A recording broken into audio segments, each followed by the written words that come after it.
Tonight's edition of the Gist of Freedom, we have our guest, Ashley McFarlin Buie. Hello, Ashley. How are you? Hi, I'm wonderful. How are you doing? Great. It's so great to have you. She is currently the Vice President of Development at WeTV on the AMC networks. And Ash, yes, how long have you had that position? I've been at WeTV for a little over a year now. I guess my year anniversary was, it was my birthday, September 2nd. Happy belated birthday and Thank you. congratulations. Thank you very much. Now, I read that you executive produced many hit shows, such as Bravo's new Housewives of Potomac and Housewives of Atlanta I did. and VH1's Girls Trip. So, how Did. long were you doing that before you moved over to WeTV? I have been, so in reality television or what they call unscripted television, the position is showrunner, executive producer. So on these shows, they're actually maybe like 4 or 5 executive producers all playing different roles. So on these shows that you had mentioned, I was a showrunner, executive producer, which meant I was out in the field and often in post and the edits, just supervising the actual work of making these stories come alive.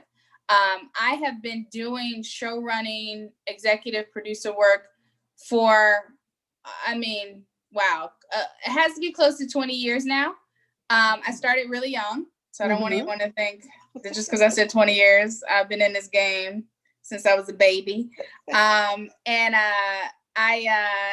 had been doing it for so long, I just sort of got to a point where I was looking for something different.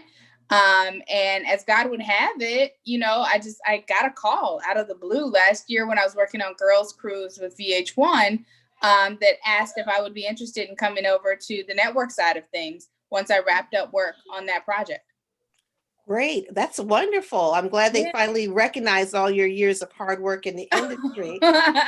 Thanks. So now I'm just curious, as you're part of being executive producer when you were there, did you interact with the actors or was it more so just... Yeah, most of the talent on the shows I consider to be friends. I'm still very dear friends with Giselle from Housewives of Potomac. Mm-hmm. I talk to her a lot. I'm friends with most of the cast from Southern Charm, New Orleans. We did for Bravo a few years ago. Toy Hunter was a show I did years ago for Travel Channel. That's like my family. Okay. All the cast from that. So yeah, it's very hard not to build lifelong bonds with the talent because you are literally in the trenches trying to create these worlds that everyone sort of escapes into when they watch these reality TV shows. And because they are, at least the ones I work on, real, you get intimate information about their lives and their emotions and their stories. So it's very hard to just walk away and say goodbye once the set is wrapped. You've created very deep friendships. And I think as a female producer, you tend to have a special sensitivity to the characters that begin to develop over time as you shoot. Okay, so how important is a storyline for the talent? Because you keep hearing, well, they might not be on the next show because their storyline. They didn't have a storyline. Yeah. So that's so funny because I started producing these types of docu-series early on. I want to say before Atlanta Housewives came out, there were only a few Black docu-series out. And one of them I worked on was the Salt and Pepper Show for VH1. And back then, it wasn't necessarily about having a storyline. It was really like, let's go and dive into these people's lives. Let's film them and let's figure out if there's something interesting to create a show around. Only until recently, probably the past 4 or 5 years, have storylines become basically the core of how these shows are produced, because the longer reality television was on, the more savvy the cast and the talent got to how these things were being produced. And so they realized that, yes, during the casting process, if you come to the table with a certain story to tell that's already sort of easily mapped out, it makes you a much more viable candidate to be cast into the show. Such that once we start producing, you're coming to the table with something that has a beginning, middle, and end, and we just craft out what scenes are going to flesh it out. So to answer your question, having a storyline these days, it will make or break whether you make the show, because it allows the producer something to work with. It makes our lives a lot easier if you are coming to a television show with a story to tell versus a story that we have to dig up. And one of the most successful reality shows is the Housewives of Atlanta. Now, are you close with any of those? Well, I must say with Housewives of Atlanta, that was sort of an outlier for me, because I came on board as a consulting executive producer. So when I came on, I think it was the 7th or 8th season, that show was a machine. It could pretty much produce itself. And because I had executive produced the first season of Housewives of Potomac with my dear friend Bianca Barnes-Williams, and that franchise just kind of like leapt off the screen, and there was something special and unique about it, that I think everyone felt that anyone involved in the Potomac project may have something to add to the Atlanta project, because the Atlanta project at that point had gotten a little older, a little bit more routine. And so let's throw in some fresh ideas. You guys have just done a new show with another ensemble of Black women. Let's see if there's some additional things that we can kind of sprinkle into the Atlanta mix. So I sort of came on just for that purpose, to see what was going on and to see if there were areas that we could just kind of like tweak a little bit so it felt a little bit more fresh. That said, I did befriend quite a few of the talent that season that I was there. I recall Kim Fields and I got along really, really well. She's a really sweet woman, awesome storyline, great family story. And everyone knows Kim Fields. She's doing amazing things with her career and her life. So it was a joy to produce her. Nene was not on the season I was there. But Cynthia and I got along great. But I didn't, because I was there for a shorter amount of time than the other shows, I didn't build as long of bonds with that talent that I had with other shows. Okay. And now that you're at WeTV as the Vice President of Development, are you still going to kind of focus in on the reality situation, reality TV, or do you have a broad spectrum of? Well, currently, WeTV has original programming only on 2 nights a week. I don't know if the viewers out there watch WeTV, but it's Thursday night and Friday night where you can catch their original programming. Other nights they have acquired shows. So Thursday night and Friday nights are really where I focus my attention to develop new projects, and they are an unscripted channel. They don't, WeTV does not currently air scripted projects. It focuses and sort of has found its niche and success in unscripted. So I will be sticking with that for a while until WeTV decides to shift gears, if ever. It seems to really be working for them. We have really successful shows in Love After Lockup and Mama June and Braxton Family Values and Growing Up Hip Hop. So that unscripted space seems to be a sweet spot for us. So like my grandpa said, if it ain't broke, don't fix it. Okay, so now are you looking to expand in those areas of maybe hip hop or? Yeah, you know what? I think with the success of Growing Up Hip Hop, because now it's in 3 different cities, and it has a very vibrant, loyal viewership. I think we now have permission to dig into that hip hop space and that hip hop lifestyle a little bit more. We brought in a different group of viewers with Grown Up Hip Hop. It's a little younger than our demo. And that group also has a love for hip hop. So we did Untold Stories of Hip Hop with Angie Martinez last year. So good. Yeah. So good. I love it. So good. Really enjoy that show. So we're looking to do other things in that space, hip hop adjacent projects, maybe about stylists or managers and agents in the industry, maybe not necessarily the performers. So yeah, I think our scope in that area is broadening as we see that our viewers like to watch it. Well, if you mentioned stylist, June Ambrose is like amazing. I follow her on Instagram. Incredible. She's so much fun. And I think she styled everybody. Her and Misa Hilton too. Those are good. Absolutely. Those are nice names. Those are legends in the game. Exactly. So along with your busy career, you have children, correct? I do. I have 2 little ones. Okay. I have an 8-year-old son and I have she just turned 2, a 2-year-old daughter. Wow, congratulations. Wow. Thank So you. you're balancing a lot. How is that working out with COVID? How is that working out? Oh man, it is something else. Listen, for those of you guys out there, if you don't know Jesus, go meet him, because he's the only one that makes this possible for me.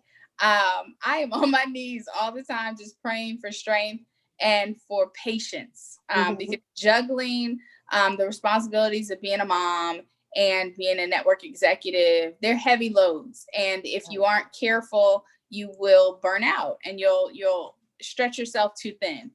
So I do spend a lot of time just trying to be aware of what requires my attention in this moment and what can be tabled until later, so that I really have a sense of balance in my life. That's very important to me. I think during this COVID time, it's become even more apparent that work-life balance is important for your health, for your state of mind. And trying to be superwoman on all fronts it's just no good for anyone, the people you're serving or you yourself. And then speaking of your faith, you're also heavily involved in your church too. I am as a youth coordinator, I believe. I am. I'm the coordinator of the young adult ministry at St. Matthew AME Church in Orange, New Jersey. I just have, first and foremost, a passion for Christ. He is my best friend. God is everything to me, and God's allowed me to walk on this earth with favor and grace like I've never witnessed before. So I can't operate without acknowledging him.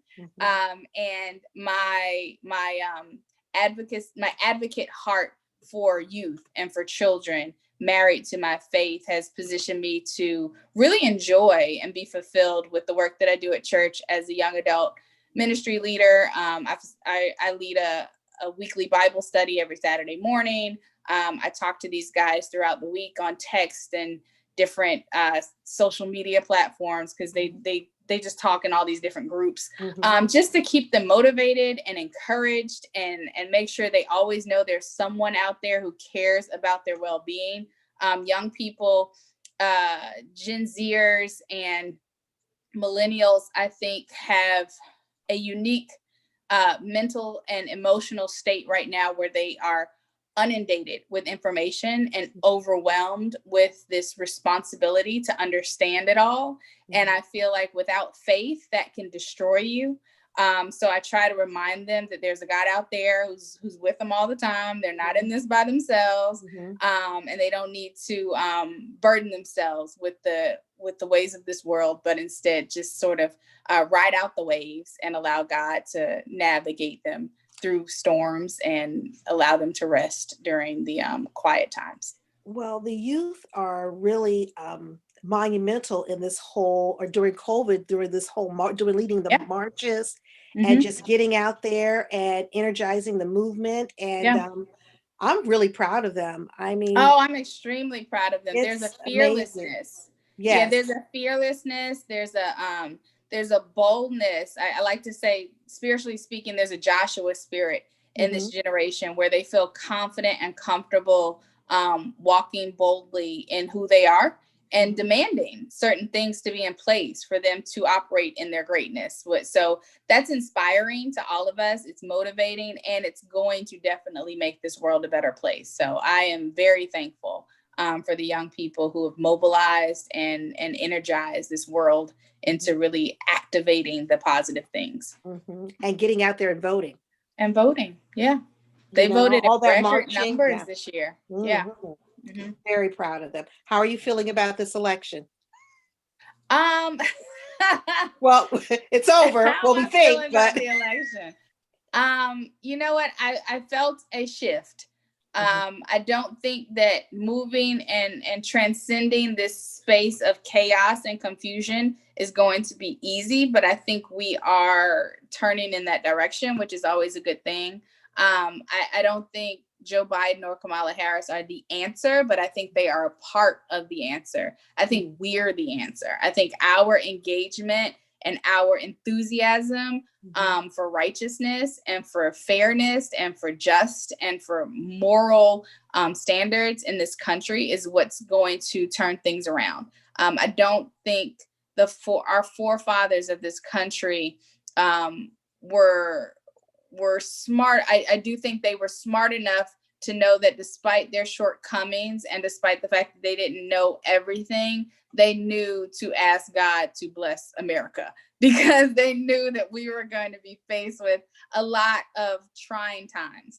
And I think we're in a season right now where we are being awakened to the injustices of this country, to the evils of this country that need to be reconciled so that we can heal and we can move forward. It's like any other relationship. The people of this country, Black and white and otherwise, we are in a dysfunctional relationship, and we've grown comfortable in that dysfunction. And I think the 4 years of the Trump administration, for all the bad that it offered, the good thing it gave us was an opportunity to see ourselves. We saw how dysfunctional we were, and now we're in a position to fix it. And I think the way we do that is for everyone to stay just as excited as they were about this election throughout the 4 years of the Biden administration. And I think that's what people are realizing. They're realizing that the activism can't stop. It can't. It must continue in order for us to move forward, because we're so easily lulled back into our bad ways and negative habits that this country that we've had for years. I mean, that's a reality show in itself. This is definitely, at certain points, I was like, is somebody writing this? There has to be a control room. Like, it was insane. These past 4 years have been insane. Yeah. And it's not ending positively either. No, and I don't think anyone expected it to. If it had, that would have been a surprise ending. Like, this is definitely playing to the script. Right. So we have to do our part and stay vigilant in demanding what we know is right and what we know is true. Excellent. So I want to ask you, how did you overcome your health concerns? Because they were very, very. Look at you doing your little research. I see it. Yeah. That's a good moment for me to plug my book.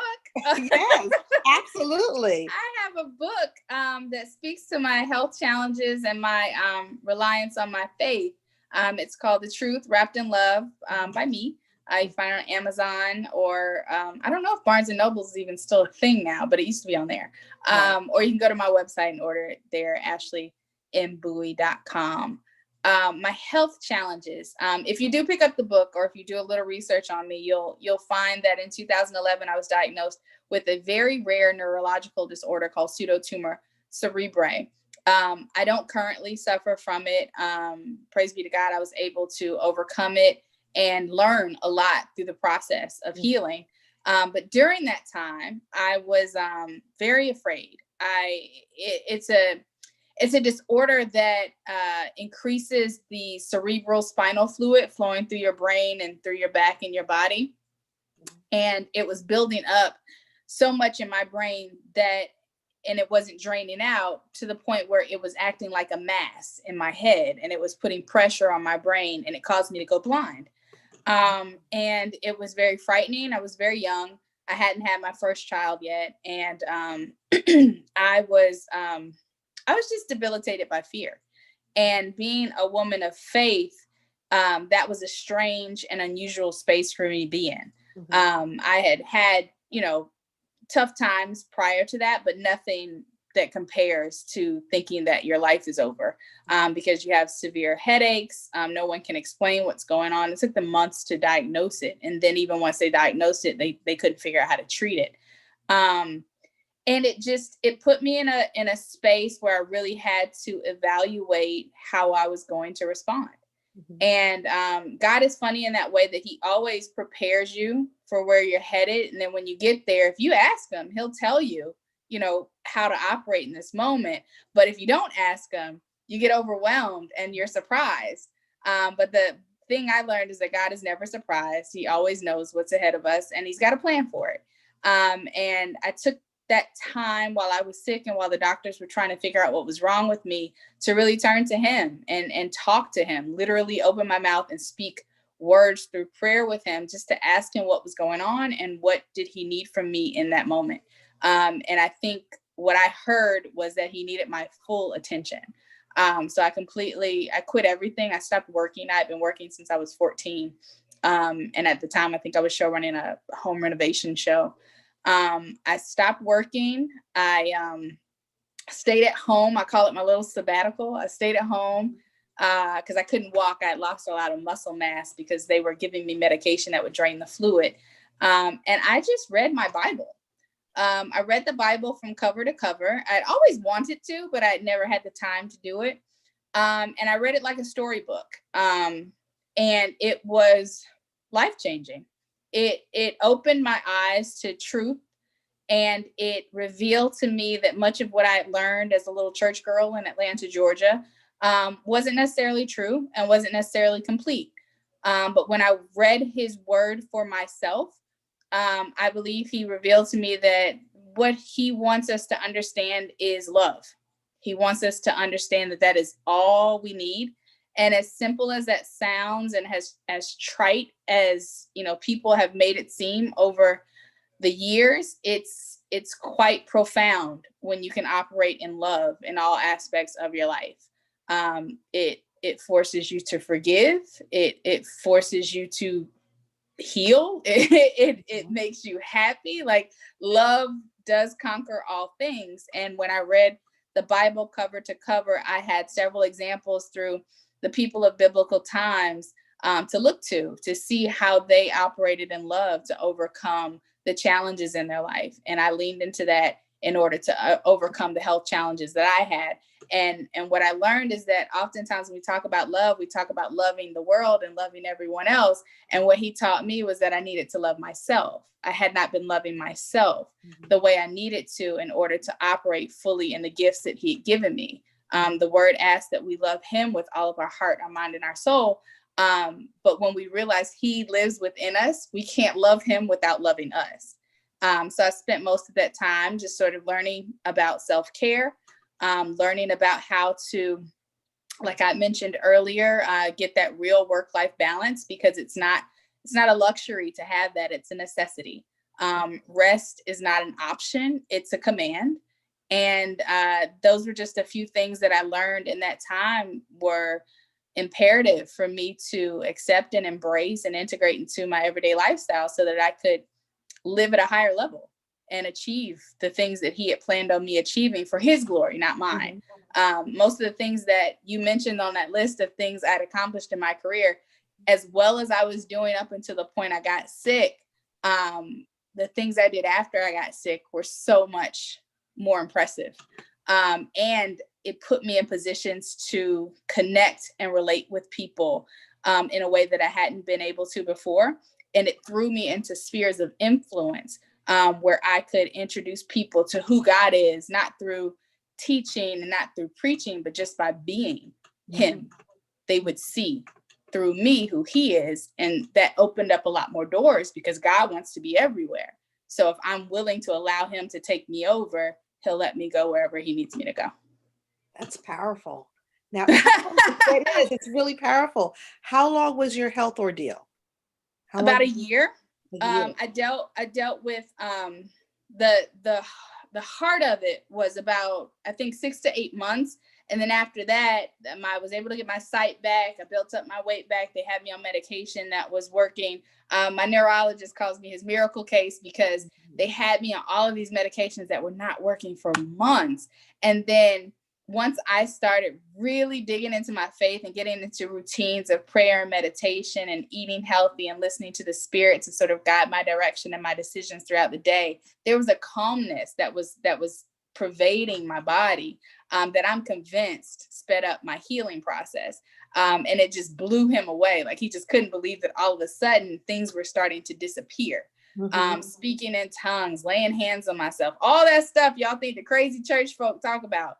It works when you believe in it and when you're in cooperation with God's purpose for it. And once I, got my vision back, and they saw that the cerebral spinal fluid levels had gone down, I was just at a new level of living, and I wanted everything I did to be in response to something God asked of me. So I wrote the book. And I wrote the book and it was effortless. It just sort of like flowed from me, and it flew off the shelves, and it still does. Fantastic. Which is great. And that was something that was unexpected. I'm a TV producer. I love to write. I love telling stories, but I never anticipated being a published author. And that opened up the doors for me to go on speaking tours and to connect with different women's groups and youth groups to kind of talk about and promote the book. But in that, really talk to them about finding their own journeys and connecting with God in that way so that their journeys could be elevated as well. And it's definitely enhanced how I produce. I produce television, and I produce, the word says everything you touch will be fruitful. So I produce with that level of confidence, and that changes how you approach your work when you're not afraid to fail or you're not concerned with things going wrong. The boldness behind that, I think, elicits greater work. What an inspiration. That's unbelievable. No, seriously, that's so good to hear. I tell you. And I know you have like core values that you've said that sustain you through your journey. And gosh, you're going to make me quote my website. I want you to quote your core. I'm going to get it wrong. Because you're preaching now. You're like helping people. This is a time when people need help, What were the 3 words? Was it faith, love? It was faith, humility, and what was the other one? Commitment. Yes. So the reason I forget him is because me and my publicist at the time had gone back and forth about what are the right words. And I was like, I don't know, all of them. Faith, patience, love, humility, all of it. So faith, humility, and what was the third one? Commitment. Yeah, those were good 3. Yeah, I would say those are still at my core. The faith for me is the biggest one. Particularly in times like this where you have so many uncertainties surrounding you, and it's easy to get caught up in the not knowing. Yeah. It's when you get comfortable and excited about not knowing that you are really free. And that's what faith is. Faith is about believing in the unseen. So when you have faith in things hoped for, you don't have to worry. And I know that sounds like I'm oversimplifying things, but it's when those worries start to creep into your mind, you just remind yourself, I trust God. Like, I have faith in God. He's in control of this. He has not failed me yet, and he has no intentions to. So as hard as it looks, as hard as it feels, because I have been through hard times, very emotionally trying times, even outside of my health. So I don't want anyone to take away from this that I don't understand what pain is, and I don't understand what struggling feels like. It hurts. I know what depression feels like. It hurts. It gets dark. It gets sad. You feel lonely. All of those are real emotions, but it's the faith that allows you to rise above them. It's the understanding that in your weakness, God's strength is perfect. That allows you the courage not to sit in that pain for too long, but instead, like, just look up and wait, and he's there, and he'll reveal something or someone to give you a helping hand to pull you out of your miry little muck that you're in. The humility is big. When I teach young folks about humility, I always quote Kendrick Lamar. He says, sit down, be humble. All humility literally means is making yourself low enough so that you can receive what God wants to pour into you. You're not being weak. You're not being a pushover. You're not allowing people to stomp all over you. Humility has to do with your relationship with God.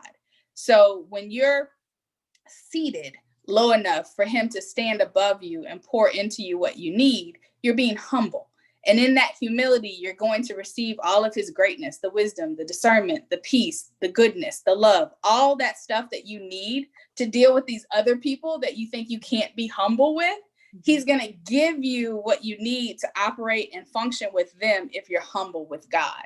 And that's my first priority. Let me humble myself to God. So we're in the right positions for me to receive all the tools that I need to operate in this world. And the commitment speaks to really being brave enough to adhere to everything I just said daily. The word says it's a daily renewal of your mind. You're committed to this. You're playing the long game. You understand that when you say, okay, God, I'm yours, it's not I'm yours until it gets hard. It's I'm yours. And that commitment is what I hold on to understand that I have to get to the finish line. This isn't a game I can quit because the stakes are too high. God created us to be solutions to problems. So when we aren't committed to being in relationship with him, the things that he's gifting us with, the talents that he's pouring into us, the understanding and the knowledge that he's sharing with us, we're not in a position to offer it to the world through our work, through our conversations, through our art, any of it. And then that means there's some problem out there that's going to forever be a problem because we aren't committed to working and cooperating with him. Unbelievable. Ashley, you're such an inspiration and a blessing. Oh, thank you. I mean, you have dropped words of wisdom onto us tonight. I just want to give you all the glory, girl. Thank you guys for this opportunity. God is good. God is good. The shows I do, people are always like, how can you produce that ratchet TV? You believe in Jesus. I was like, Jesus got to be in all the rooms. Exactly. Trust me, it'd be way more ratchet if he wasn't there. Exactly. But there's a truth in the ratchetness. There's an honesty. I mean, we like as Black folk to act like, we can only offer up our best selves. And we have good reason to think that because we don't have as many opportunities to offer up our full selves. But in these spaces where we can provide entertainment to each other and others, I'm just about honesty. And if the characters brought to the table are ratchet, they're ratchet. If they're pious, they're pious. I just want to tell those stories because in that truth, God does the rest. It doesn't matter how. Everywhere. He was everywhere. It's everywhere. He's everywhere. So I just enjoy telling true stories. Like I said, I can't speak for all unscripted television, but I can say the shows that I have a hand in, I do my absolute best to make sure honesty prevails, good, bad, and ugly. And I find that truth and that honesty and that storytelling makes it entertaining and compelling. And I think that's what helps these shows succeed. Yes, they're great shows. And you have a wonderful track record. Oh, and thank you for your time. Thank you guys. Yes, really, really appreciate it. This is great. Incredible experience. What you guys are doing is fantastic. Leslie is a jewel. She will forever be my sister. The project we worked on hasn't seen the light of day yet, but it shall, because it's something special. So I do appreciate what you guys are doing. She's out there doing the hard work of getting the truth out as well. So I'm forever grateful to her for that. My children will benefit from what you guys are doing. So thank you. Thank you so much. Have a wonderful evening. You too. Have a great night. All right. Bye-bye.